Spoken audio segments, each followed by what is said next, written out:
जब भी कोई ज्ञान स्टार्ट करते हो तो हमेशा चप्पल उतार के बैठा करो, क्लासरूम में चाहे क्यों ना हो। तो ज्योतिष का ज्ञान या पूजा पाठ जैसे नहीं मिलता है चप्पल पहन के, तो वैसे ये कोई भी ऐसी चीज हो तो हमेशा चप्पल उतार के, चुप करके उतारनी किसी को पता ही नहीं चलता। मैं क्लासरूम में भी मैं उतार के बैठती हूँ। तो ये छोटी छोटी ध्यान रखो। हम किसी की रीडिंग करते हैं, कुछ करते हैं, तो जरूर चप्पल उतार के रखिए, क्योंकि सबसे पहले हमें अपने इष्ट को बुलाना पड़ता है जब भी हम कोई रीडिंग करते हैं। ठीक है। ठीक है। तो आज हम जो नई जर्नी स्टार्ट करने जा रहे हैं पामिस्ट्री की, तो सबसे पहले हमें गणेश जी को नमस्कार करना पड़ेगा, सरस्वती देवी को याद करना पड़ेगा, उसके बाद हम अपनी यात्रा शुरू कर सकते हैं। तो चप्पल उतार के, आईज क्लोज करके स्पेक्स उतार सकते हैं।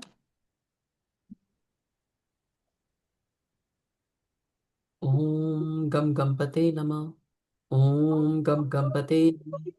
ओम गम गणपते नमः।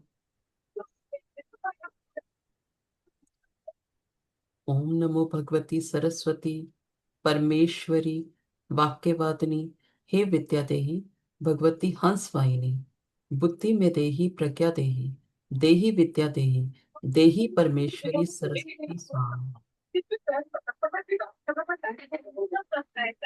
अपने इष्ट देव को याद करते हुए, आप जिसको भी मानते हैं उनको नमस्कार करते हुए, कि हम एक ये नई यात्रा ज्योतिष की शुरू करना चाहते हैं, हमें रास्ता दिखाइए और सही ज्ञान दीजिएगा। इस ज्ञान के लिए हम जब भी आपको बुलाएं, आप हमारे साथ ही बैठिएगा। धन्यवाद।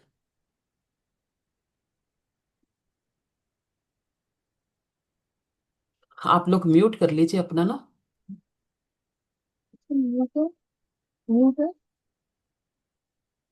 म्यूट नहीं है मैम। एक इसका आप बैकग्राउंड भी चेंज कर सकते हैं। बेटे को कहिए आप अपना बैकग्राउंड भी चेंज कर सकते हैं। उससे क्या होता है, पीछे कोई भी आ जा रहा है ना, दिखता नहीं है।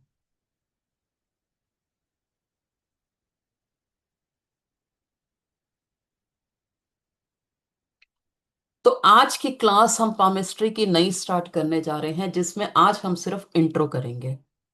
आज हम अपना क्या क्या पामिस्ट्री है, कहाँ से आई। ये पामिस्ट्री एक सामुद्रिक शास्त्र का एक पार्ट है। सामुद्रिक शास्त्र में जिसमें आपको हस्त विद्या भी आती है, फेस रीडिंग भी आती है, पैरों के तलवों से जो हम देखते हैं ना, कई बार लोग बीमारियां बता रहे होते हैं, वो भी इसी से ही आती है। और इवन स्वर से, आवाज से, किसी की एंट्रेंस से, टाइम से, ये सारा सामुद्रिक शास्त्र का ज्ञान है। तो ये जो ज्ञान है, आज हम इसी का एक बहुत छोटा सा पार्ट हम आज स्टार्ट कर रहे हैं, जो है पामिस्ट्री।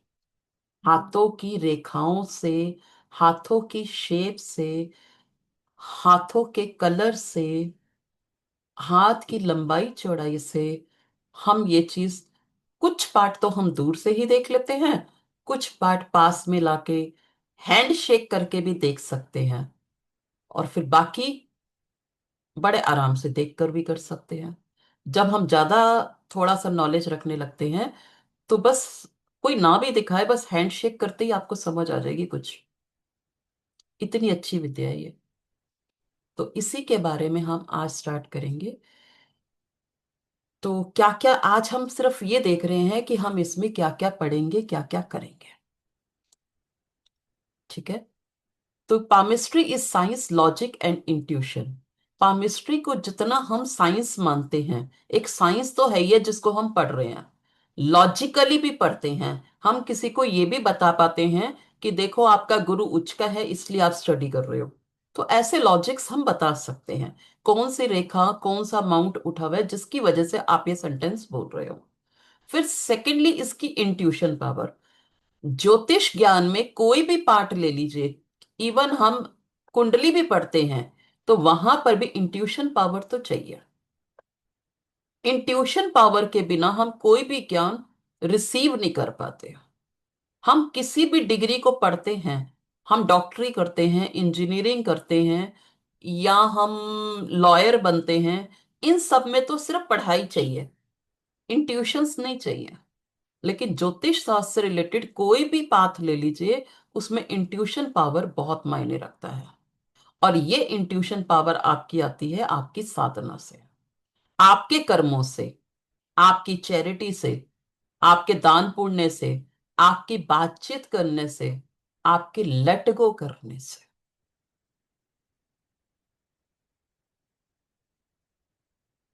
लेट गो एक बहुत बड़ा पार्ट होता है ज्योतिष ज्ञान में। हर चीज को अपने अंदर लेना, किसी की छोटी छोटी बातों को लेना, पुरानी बातों को याद करना, किसी की बातों को दबा के रखना। हम तो उसी सोच में होंगे तो नया ज्ञान ज्ञान कैसे लेंगे।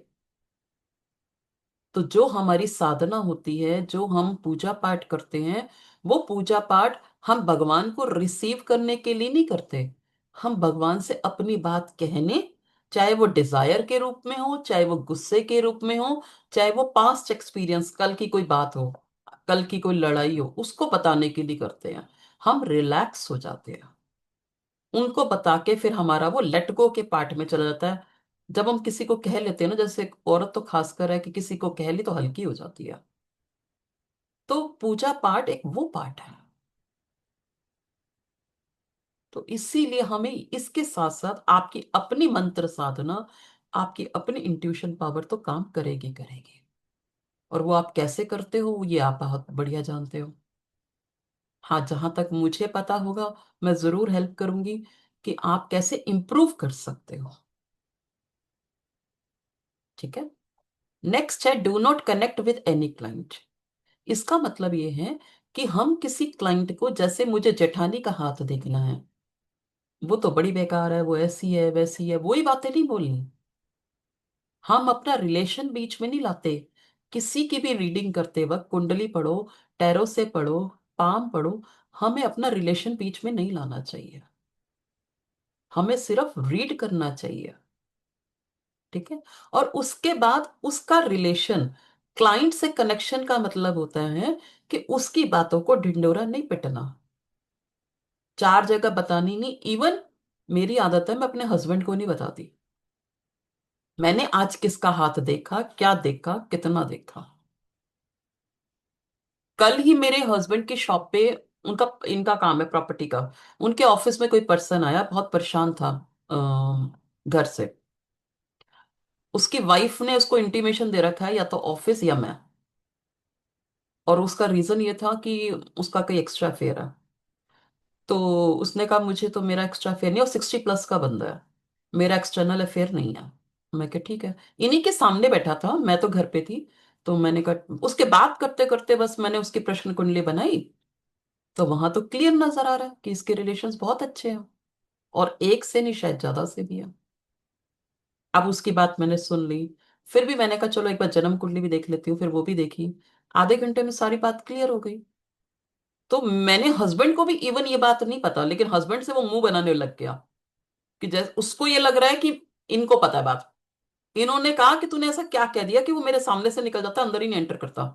मैंने कहा देखो ये उसकी सोच है, लेकिन ये तो मैंने उसको जरूर कहा कि आप डॉक्टर से और ज्योतिष से कोई बात छुपा नहीं सकते। आप जो नहीं भी बताना चाहते वो मैंने देख लिया।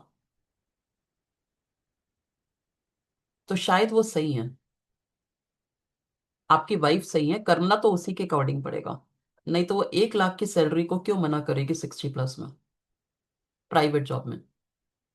तो पॉइंट ये है कि क्लाइंट से अटैच होने के बाद घर आके कुछ नहीं बताना होता, और उसकी बातों को अपने दिल पे भी नहीं लेना कि आप उन्हीं की बातों में घूम रहे हो कि हाँ उसका ये हो गया, ऐसे हो गया, हाँ यार।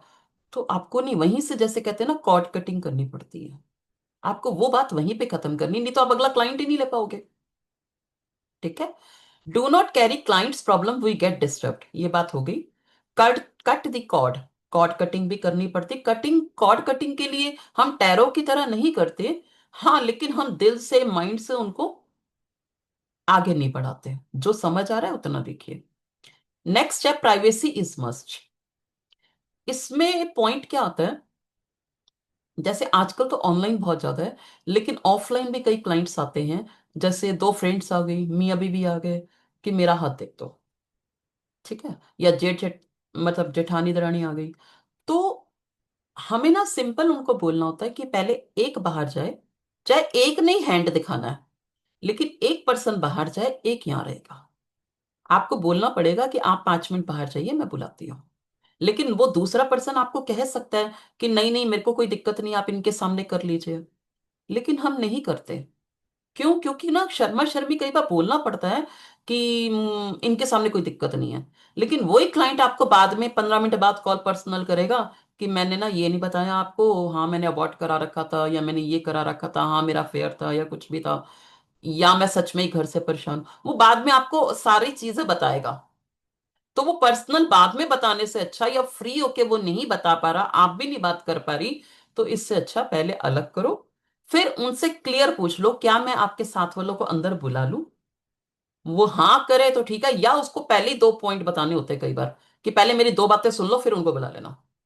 ऐसा भी बहुत बार होगा। तो इसलिए प्राइवेसी जरूर ध्यान रखना, सिंगल हैंड ही सिंगल टाइम देखिए, चाहे कोई कितना ही कन्विंस करे। ठीक है। और नेक्स्ट है क्लैप एंड रब द हैंड बिफोर एनालाइज। इसका मतलब ये होता है कि हमें ना, कई बार क्या होता है, जैसे मैं अभी खाना बना के आई और मैं फटाफट कहूंगी हाँ हाँ मैं फोटो भेज रही हूँ, मेरा हैंड देख लो, ठीक है। तो वो कहीं ना कहीं हल्दी मसाले के वो जो येल्लोपन, तो मेरे को तो कलर भी देखना है पाम का, तो वो चीज नहीं आएगी। या मैंने सिलेंडर उठा के रखा, तो वो जो पाम दब जाता है तो उसमें रेडिशपन हट जाता है।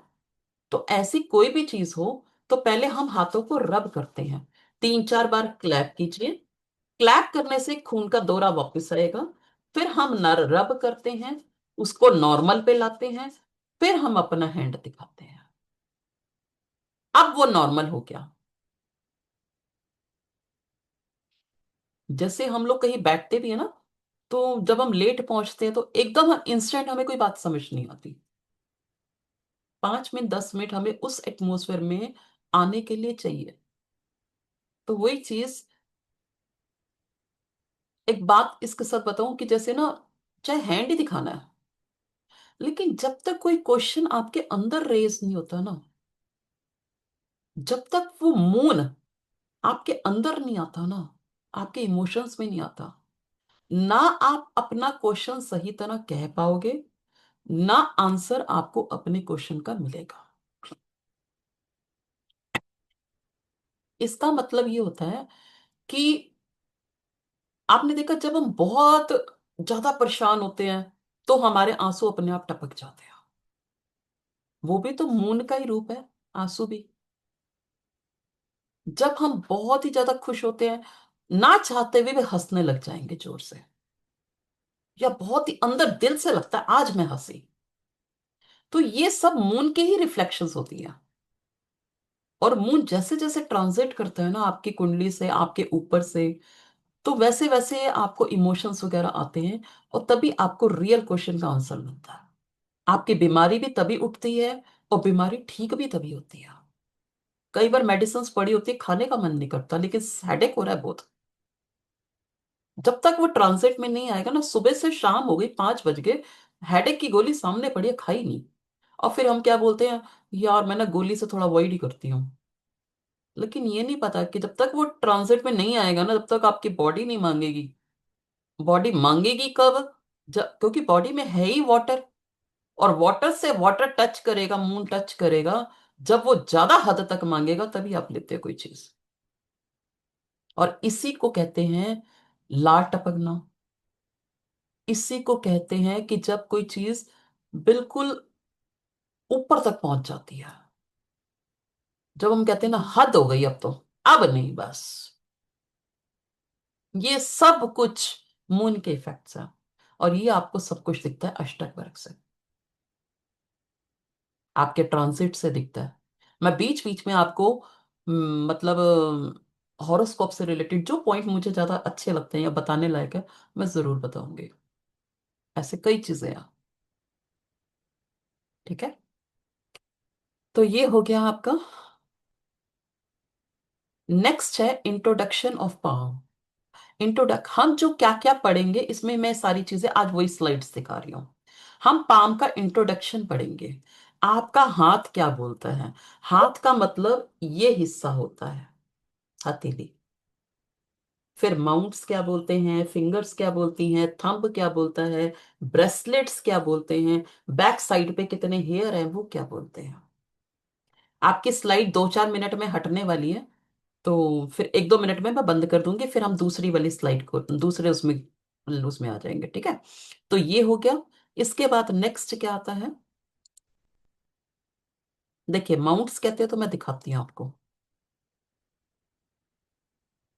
देखिए, ये होते हैं माउंट्स। यहां देखिए, ये जुपिटर लिखा हुआ है। ये होता है, ये फर्स्ट फिंगर। फर्स्ट फिंगर जो हमारी होती है, ये जुपिटर की फिंगर होती है, जो थंब से फर्स्ट फिंगर। जब भी मैं आपको फर्स्ट फिंगर बोलूंगी तो ये थंब से रिलेटेड आएगी। हम ना दूसरी स्लाइड ऑन कर लेते हैं, तो मैं इसको समझाती हूँ, बीच में ब्रेक नहीं आएगा। आप दूसरी स्लाइड दोबारा से कनेक्शन पे आ जाइए। ठीक है,